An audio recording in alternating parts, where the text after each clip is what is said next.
Welcome to the Happy Disruptors podcast. If you're a creative thinker with an unconventional approach to your industry, you just might be a happy disruptor. Join your friends at the Great Outdoors Foundation for honest conversations about tackling critical issues like conservation with an uncritical disposition. If you like to smile and get things done, this is the podcast for you. Well, hello and welcome to the Happy Disruptors podcast. I'm Katie and I'm so excited to have you all hear from today's guest. But before we jump into the episode, I do just want to say a very special thank you to our sponsor of today's episode, Scheels. Scheels has been a longtime partner. They have incredible local presence here in Central Iowa, but certainly across the country as well. So thank you again to Scheels for your support of the Happy Disruptors podcast. And with that, I will turn it over to Dr. Larry Weber for an introduction before we get into the content of today's episode. Wonderful. It's great to be here, Katie. I am Larry Weber. I'm a professor of civil and environmental engineering at the University of Iowa. I also serve as the director of IIHR, Hydroscience and Engineering, a 106-year-old research institute at the University of Iowa, where we do things, all things fluids. Really begins with fundamental fluid mechanics, that application to rivers or river mechanics and hydraulics, to the watershed and watershed hydrology, including environmental engineering and science. And so it's really a comprehensive research program. I co-founded the Iowa Flood Center following the devastating floods of 2008 that happened in the 2009 legislative session. And so that was co-founded with Vitek Krajewski, the founding director of the Flood Center. Vitek has since retired, and so now I wear the hat as director of the Iowa Flood Center as well. And then thirdly, I co-founded the Iowa Nutrient Research Center, along with faculty at Iowa State University. And that's currently led by Dr. Matt Helmers there with INRC. He's been a partner in all things nutrient management in the state. We're faculty at Iowa State focus mostly on the infield and edge of field best management practices. We tend to focus on the monitoring of our rivers, lakes, and streams for that agricultural runoff. So those are kind of the key points of my career. Just a few things going on. It sounds like you have your hands quite full and certainly have made an incredible lasting impact on water here in Iowa over the course of your career. You are an Iowa native and have remained invested in the state over the course of your career. What has driven you to go all in on Iowa water? Well, first, I think my upbringing on a small family farm up in northeast Iowa, roots me in, the water, natural, and agricultural resources.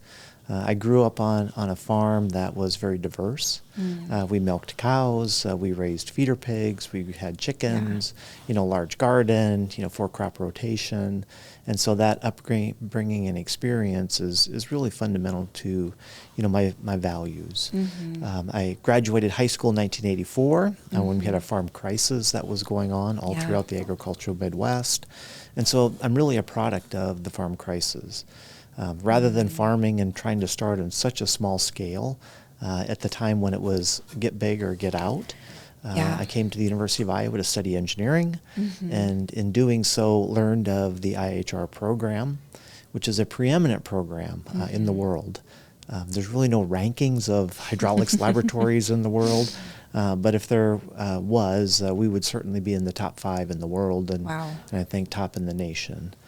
I've been blessed to be able to have 3 degrees from the University of Iowa, continue my scientific and engineering career there as a postdoc and then a staff scientist and engineer, and then joined the faculty in '96 and was first appointed the director in 2004. So a long-standing career here.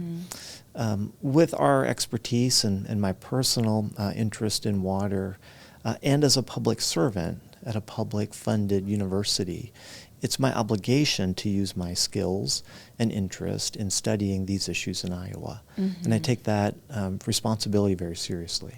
Yeah, you have sort of hit on this already, but I'm wondering if there was a point, you're a student studying engineering, you've got roots on the farm, and is there a point that you can identify where you were like, water is going to be my life's work? This is what my calling is.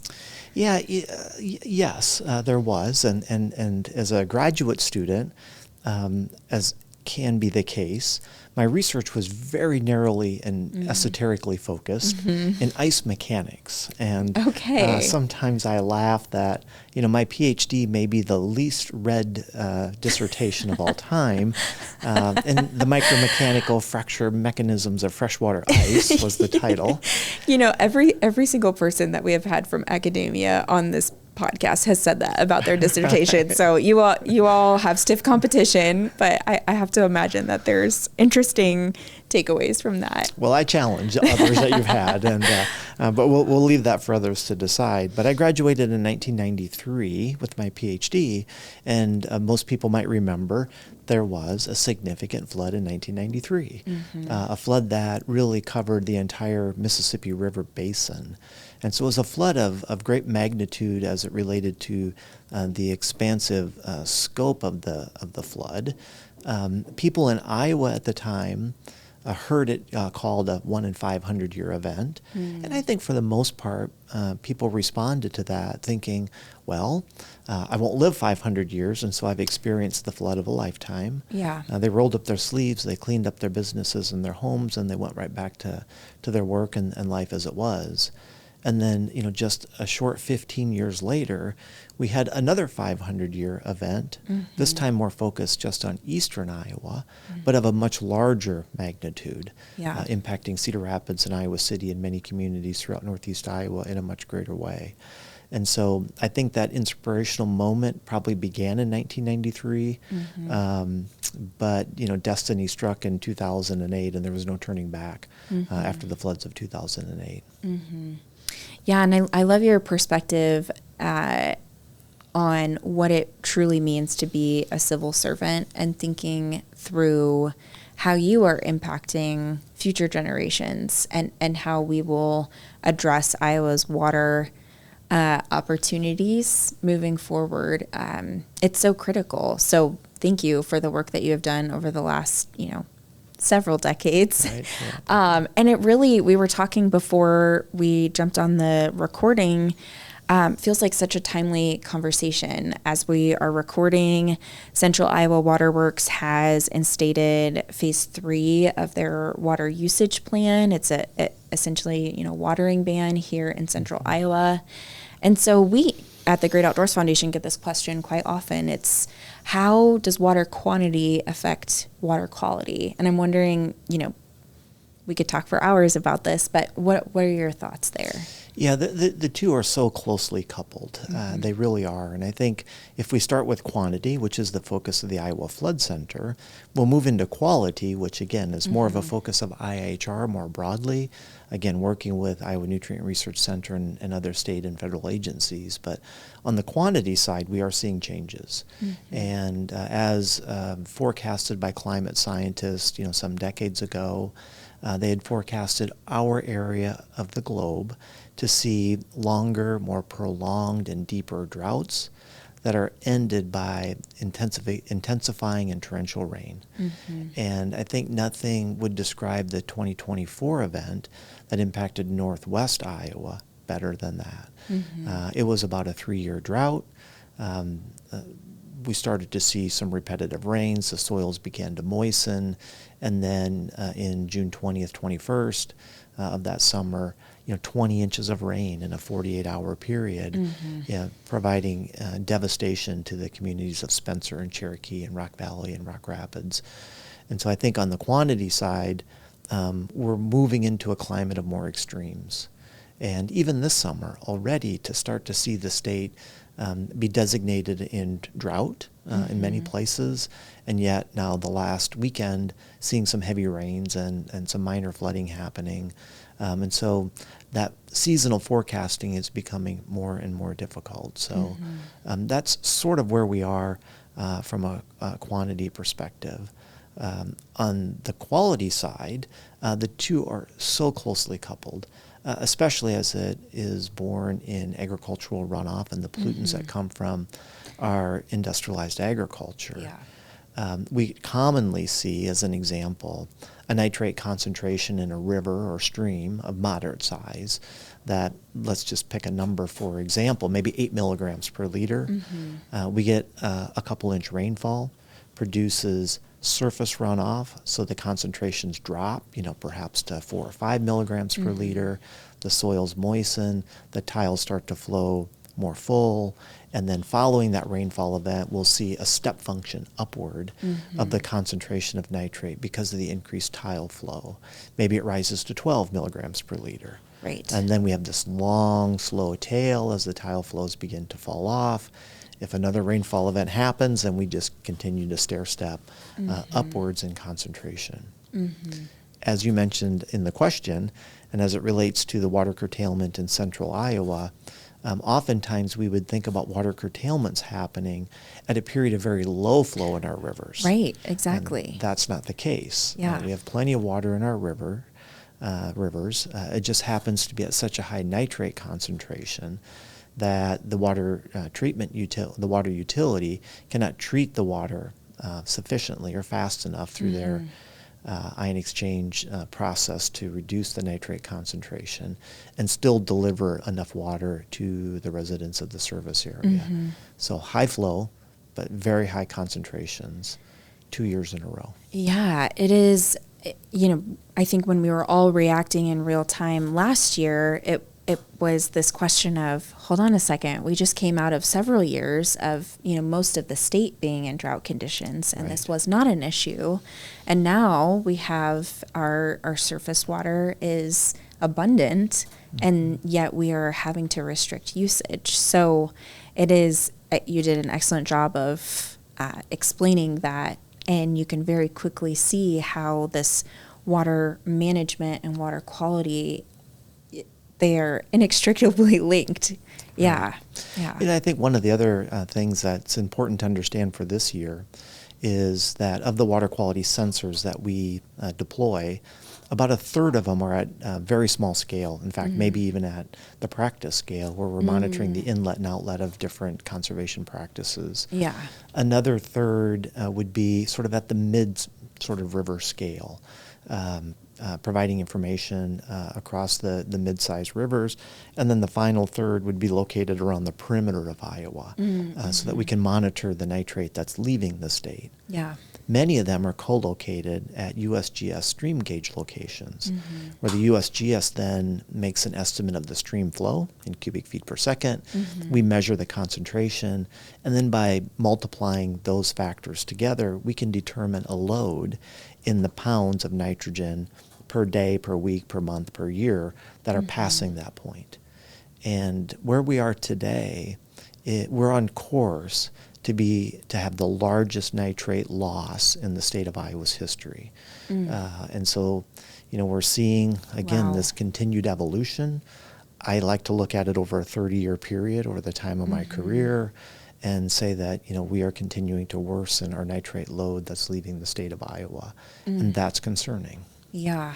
Wow. That is, it's reason for pause, for sure. And, right now, when I look at the nitrate loads on the Raccoon River, they're about 3 times higher than last year. And on the Des Moines River, they're about 60% up this year over last year. And so it isn't that we may surpass it by a small amount. We could surpass the nitrate load export for Iowa by a large amount. Large being over 1 billion pounds, we've surpassed a few times. We may be well beyond 1 billion pounds of nitrate loss this year. Okay, I'm going completely off of our planned questions, but it begets the next reasonable question is why? We're over 10 years into the Iowa Nutrient Reduction Strategy, and we're seeing an uptick in conservation practices, the practices you alluded to that are on the field, edge of fields, like wetland or bioreactors. We've got cover crops. What is your insight into, how we're seeing this, not just slight elevation, but, record-breaking nitrate load? Yeah, and I think sometimes in Iowa, groups may focus on, the number of conservation practices and the number of acres of cover crops that are being planted.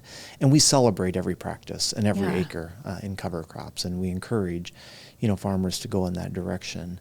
But one of the experiences that we had with the Iowa Watershed Approach Project, which was the $96.9 million project where we built 800 conservation practices. We deployed sensors and used mathematical models to estimate the benefit of those practices. As we were doing that work, we were also tracking the intensification and industrialization of agriculture. And in the Middle Cedar watershed, as one example, we installed 84 conservation practices over about a 6-year period, spent roughly $7 million to do that on private farmlands. And in that same period of time, 8,400 miles of additional agricultural drainage were installed in that one Huck 8 watershed. Wow. And so on one side of the ledger, we're seeing benefits with conservation practices. On the other side of the ledger, we're seeing this intensification of agriculture. And I think in many of the watersheds in Iowa, we have now surpassed a tipping point. A tipping point where, our natural systems, our rivers, streams, floodplains, can no longer carry and process the effluents and discharges and runoff that are coming from a 2-crop intensified row cropping system, married with a very intense confined animal feeding operation network that we have throughout our state. Those things combined are growing faster and intensifying at a greater rate than the conservation practices that are being installed. Wow. And I often say, and I believe this to be true, that every day we lose pace on the conservation side to the intensification of agriculture. Every day. Wow. Yeah, that is, it's kind of astounding. Can you repeat that figure that you said over 8,000? Yeah, 8,400 miles of new agricultural drainage. And that is one Huck 8 of 58 Huck 8s that we have in the state. And, it's at a time when we see, the tile, and this is off of the Des Moines lobe, so this would more commonly be thought of as field scale pattern tile, as opposed to the large drainage systems that are more prevalent on the Des Moines lobe. Yeah. But that intensity of drainage means that we have a very leaky system. We have rainfall that happens. We have an abundance of commercial and livestock-based nitrogen manure and commercial fertilizer that have been applied to the landscape. We have a latency of the accumulation of that nitrogen in our soil column.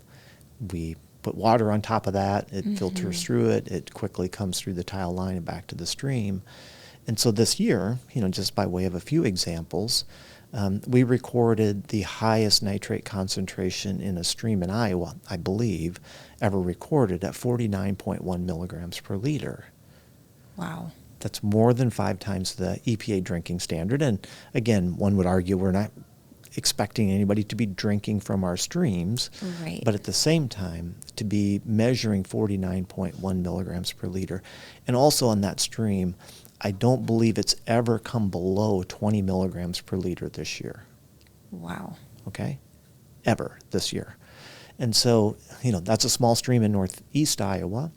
But when we look at the large rivers, the Des Moines and Raccoon and Skunk and Cedar in Iowa, right now we're seeing a lot of our large rivers at 15 to 20 milligrams per liter. And that is too high. It's simply too high. It gives you a real appreciation for the challenge that our utilities are facing, because we're not talking about small increments larger than EPA standard. We're talking about, multiple times the level that is deemed safe by the EPA for drinking water. That's absolutely true. And on the demand side, I think our demands continue to go up as well. We have residents that are interested in watering their lawns and washing their cars and washing their clothes and living a normal daily, water use life. We have industries, both in our ethanol industry that uses water, Data centers have become quite a topic, over our state in this last year or two, having water uses and needs. We have, again, the confined animal feeding operations have a need for water. And as our water climate continues to move towards these extremes, we as a state may start to face very hard decisions about the allocation of our water resource. Throughout our lifetime, we've had the right amount and the right quantity at the right time, and have quite frankly taken our water resource for granted. Yeah. But we may be making some harder decisions in the next 10 years or 20 years of, do the livestock get it first? What about the data center needs? What about our public? What about, our ag processing industry? Who then gets those water priorities first?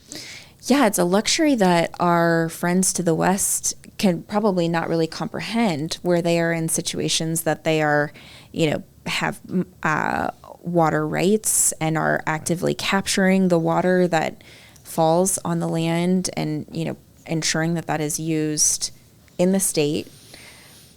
It might be beyond comprehension that we would be sending our water out of the state as quickly as possible. And I wonder, Dr. Weber, from your perspective, as we face more and more climate extremes, can you share a little bit more about what decision making might be on the table if we don't reconsider maybe how we're managing our water resources? Yeah, and again, I think sometimes it's really important for us to take a larger look, maybe a global look. And, throughout our history, when we think about Western Iowa being more as a Western state and being in more of a water deficit, when we think about the eastern portion, and that eastern portion may be 75 or 80% of Iowa, so a large part, being more in a water surplus. And that line between deficit and surplus on a global scale is infinitesimally small. And if global climate change shifts that deficit surplus line 200 miles to the east, from a global perspective, that's almost not even noticeable. Yeah. From an Iowa perspective, it's a game changer. Yeah. Okay? So I think that's the way I like to think about these things. And so if we think about it in that context, then what should we be doing to plan for that? Well, maybe we should have a water plan. A groundwater plan and a surface water plan. And as far as I know, the last time that we've done any significant update to our water plan is back in the early 1990s. Things have changed a little. Things have changed, I'll say a lot. Okay, we'll differ on that. Yeah, all right, fair point. Right, and I think yours was more in jest than in truth. But things have changed a lot in 30 years. And so, we need to be able to sit down as adults and have a conversation with state leadership on developing a water plan. And I think it's a shortcoming that has gone on too long, that it's a tough issue. And I think there's just been, and this isn't, neither party owns this, I think it's been an issue that's been avoided, but one that's quickly becoming unavoidable. We need a water plan. Could you imagine having our Department of Transportation trying to manage a transportation network in Iowa and not have a plan? Yeah. Not have a spending plan, not have a prioritization plan for which of the roads that need to be expanded or repaired, or which bridges should be at the priority, for needs for state or federal support.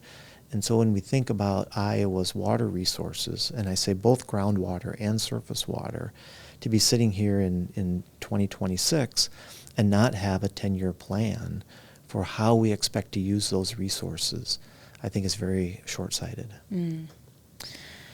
So I wonder, this kind of leads into our next question, and just anecdotally working in conservation, there seems to be a pretty significant shift of this lay interest in water. And, whatever the inciting incident, whether it's the watering ban. And as you mentioned, we have plenty of residents who are dissatisfied when they cannot water their lawns.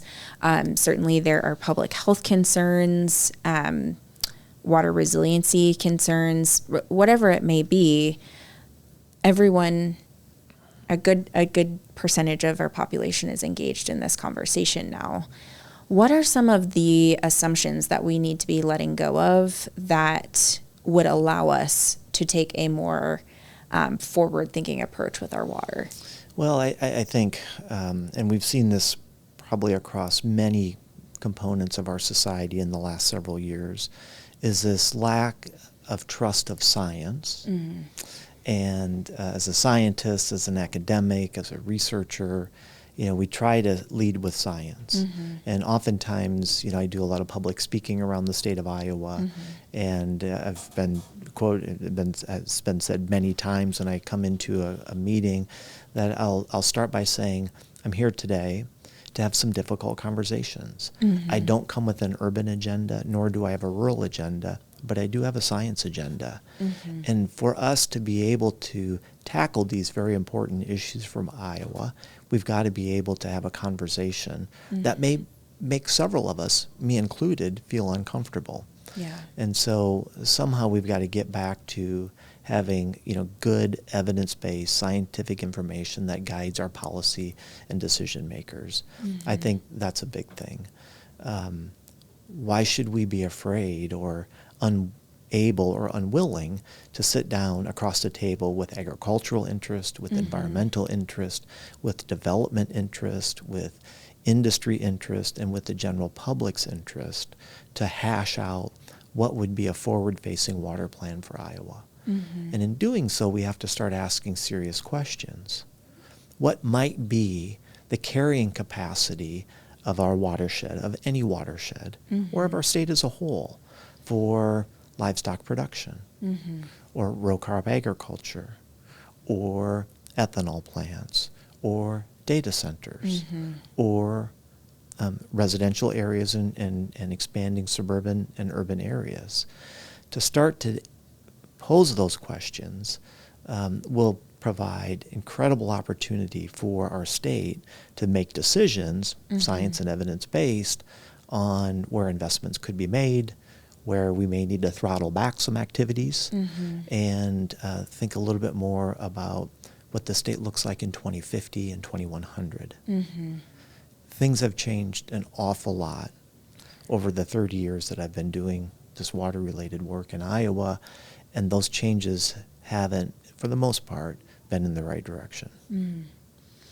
Yeah, you segue really well into my next question, which is, this is an all hands on deck kind of issue. We have, if you are a living being, you have an interest in water, and I think that includes just about all of us. So how do we set aside, or at least couch some of our own expectations or priorities for the sake of common good? And maybe are those interests really at odds with one another? Yeah, and I think some of the narrative that I've heard this spring, I think, touches on two different elements to that question. One is that I, too, believe this is an all-hands-on-deck need. And I was disappointed in the last several months to hear conflicting reports about the data collected by IHR's Water Quality Network versus the USGS versus the Iowa Department of Natural Resources, and people wanting to sort of pit one entity against another. And as I've described to people, this is an all-hands-on-deck. We need a well-funded and properly staffed and resourced Department of Natural Resources. The ambient water quality monitoring network and beach monitoring that they do is vital to the people of Iowa. It's a long-standing and important network that's existed for over 30 years. We need the USGS monitoring our streams for flow and for water quality related issues. They are the science agency, the water science agency of the nation. And they need to be doing that, and they need to be funded to do that. And we need academic researchers, like our team, involved in this work as well. folks that are on the front edge of scientific discovery, that are experts in communications and creating information systems for the public to be able to access data in a very transparent way. I think we play an equal but vital role in that work. So it should be an all hands on deck.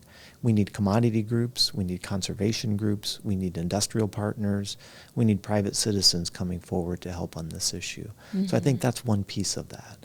The second part that I think has been lost on people over the past few years, and I like to go back and think about Paul Johnson and his illustrious career here in Iowa, working on conservation-related issues, both in his service to the Iowa legislature and his service to the nation at NRCS.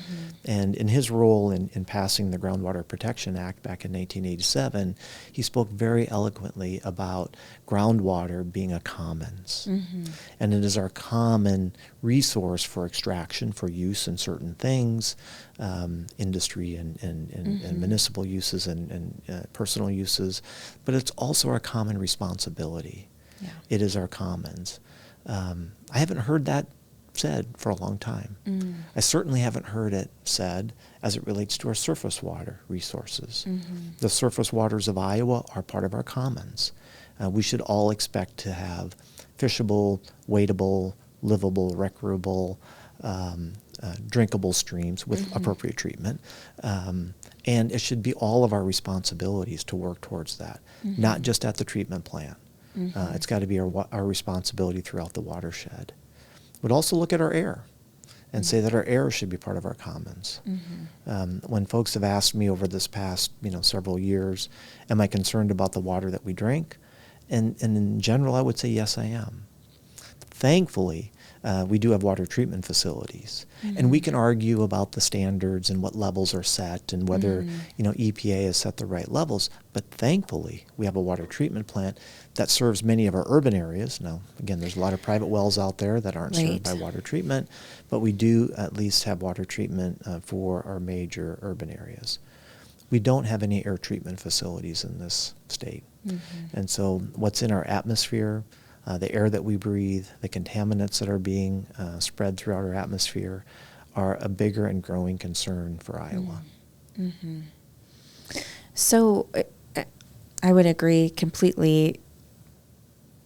I wonder what then is our next step? What is one thing that you would want every single individual, we're talking about individual engagement, we're talking about organization and systems engagement, but what would you want Iowans to know about water quality and water quantity? Yeah, I think I'll change the question a little bit and eventually answer it. Okay. But when people have asked me, through my work in Iowa, what am I most proud of? And what I am most proud of is how we've raised the literacy of water-related issues across the state. Absolutely. And that has been through the hard work of IHR, its subservient organizations or teams, the Iowa Flood Center, the Iowa Geological Survey, the Iowa Watershed Approach Project that worked with watershed management authorities across the state. We participated in public meetings with those WMAs and bring, a growing sense of understanding of these water-related issues to Iowa. So through that, then, people have to get informed. They have to be knowledgeable about these issues. It's always a little disheartening for me, working in this issue on a day-to-day basis, to have casual conversations with people. And one just of this last week where someone said they had no idea that there was even a cancer issue in Iowa. And that caught me flat-footed. Wow. Because, again, it's so top of mind. Yeah. They had no idea that there was a water quality issue in Iowa. And that caught me very flat-footed. And so I think at a minimum, people really need to start to understand this and know that this is affecting all of us. And until we start making changes, we should be concerned. So you bring up a very valid point that in order to engage with this issue in a meaningful way, we have to have some basic shared understanding and knowledge about some of the factors at play. What do you think it will take for us to move from talking about water quality? And certainly there's no shortage of opinions, again, from anyone who is maybe a resident all the way up to, those with significant expertise like you and your team. But how do we move from talking about water quality to accelerating measurable outcomes or changing some of the issues that we covered earlier in the episode? Yeah, and again, that's probably starting to stray a bit from the science lane that I'll typically stay in, but I think there is a fairly strong case to be made that we know we have an issue. Mm-hmm. Okay, so I think having established that, then we know that we need to make changes, and so we need to have government leadership at both our state and federal level. But let's focus on Iowa and say, at least at the Iowa level, we need to have a state leadership that also acknowledges that we have a problem and that we need to accelerate our efforts towards a solution. And to me, that includes, making sure that our monitoring networks, again, both at the DNR, the USGS, and IHR, are all fully funded, functional, and operational, and that those state leaders then lean into that data and rely on that data and have the curiosity and want to understand that data and why a dynamic system in our case is important for answering some questions and why the DNR's long-serving ambient network is important to answer different questions. Okay, but both are important. I think that's one key element. Then I think we have to address the issue that agriculture is a dominant economic driver in our state.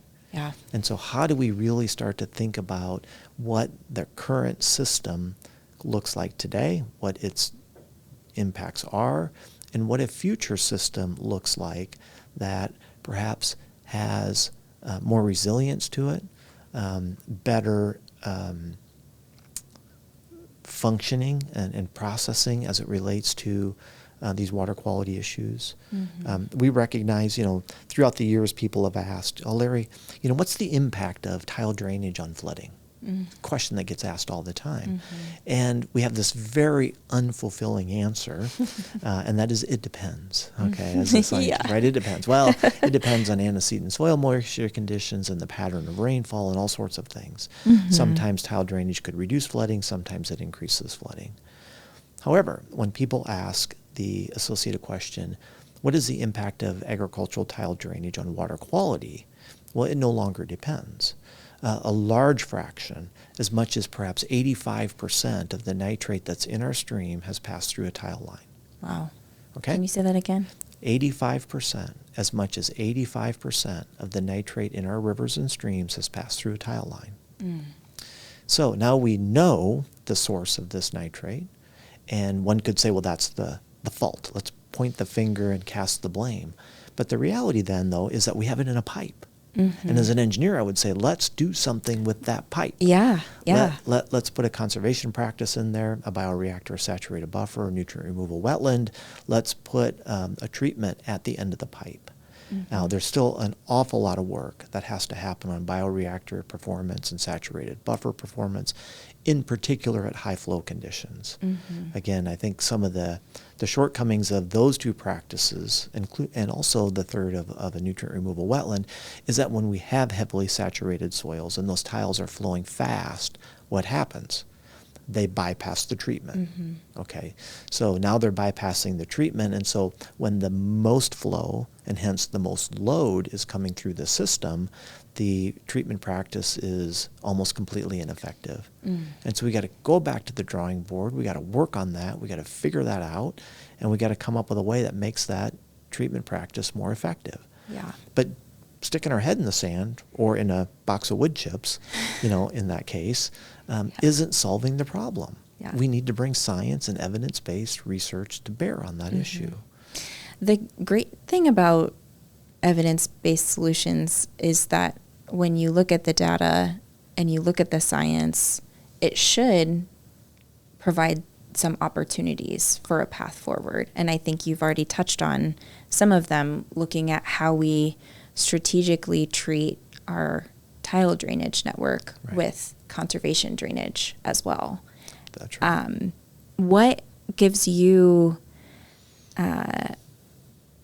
maybe optimism is too strong of a word, but are there things about our trajectory that you feel could be indicators of a positive path forward? Well, I think from a technical perspective, we have seen some occurrences over the past several years.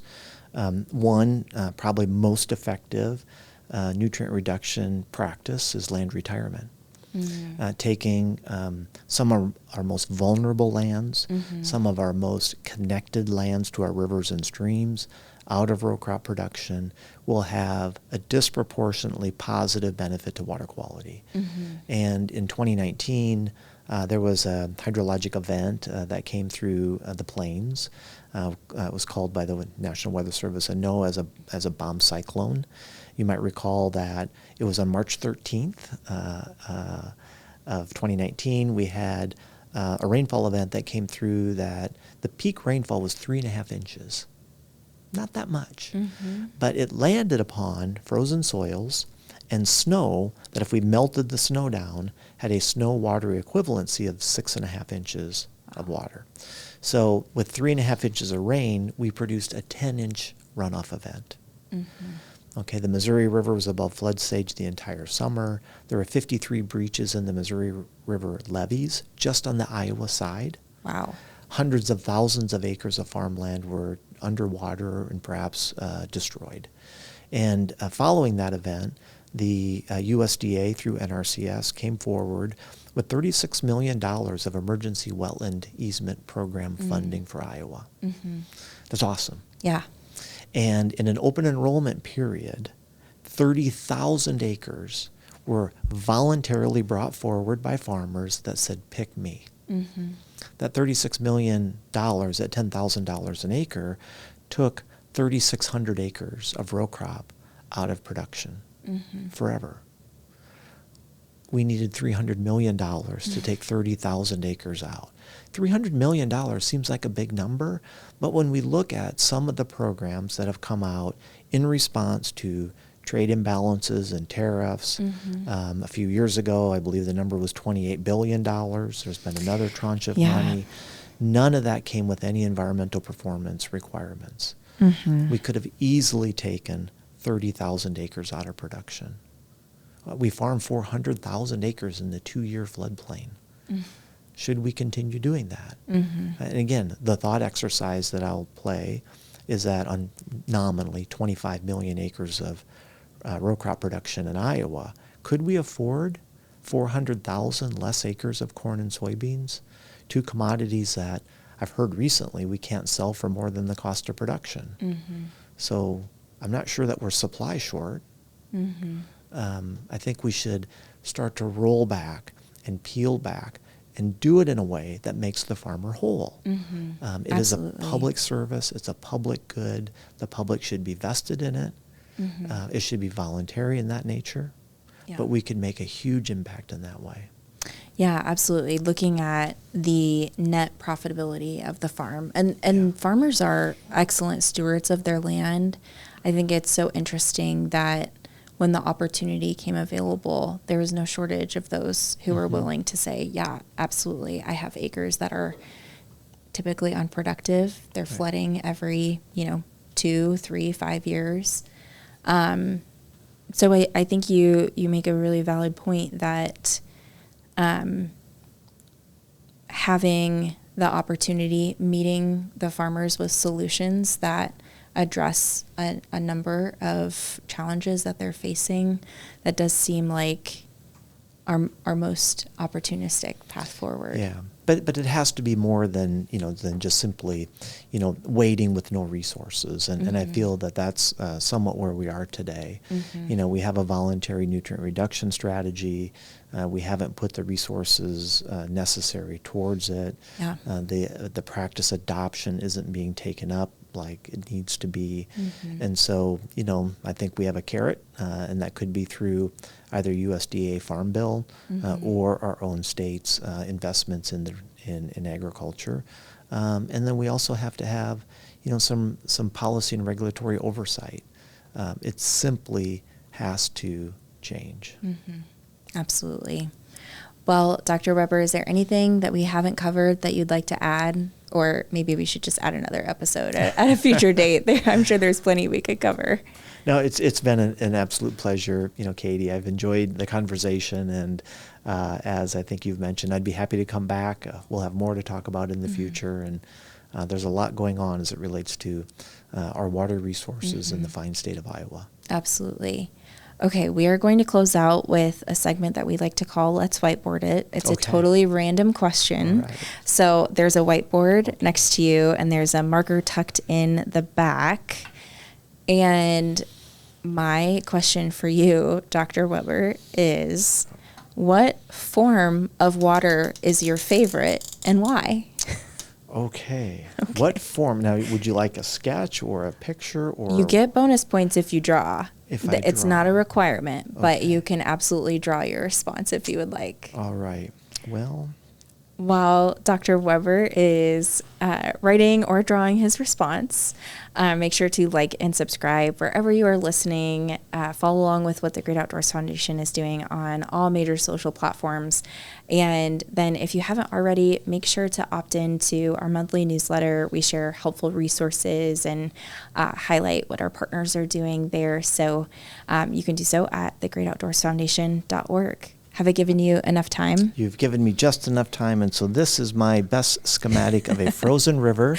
Excellent. And so covered in ice, and as I mentioned, you know, my PhD was in ice mechanics. Yes. I enjoy the solid form of ice as well as the liquid form. So I had an inkling that you might choose ice, and I think our homework for all of our listeners is to go hunt down Dr. Weber's dissertation, and we'll have you back. We can talk about all the takeaways and application to. You know, we have a lot of frozen ice, or I should say frozen water here in Iowa. That's right. That's right. Well, and we do have sporadic and occasional ice jams in Iowa, which are fascinating to see and study and explore as well. So Excellent. For next time. for next time. Thank you so much, Dr. Weber. Thanks for listening. We'll see you guys next week.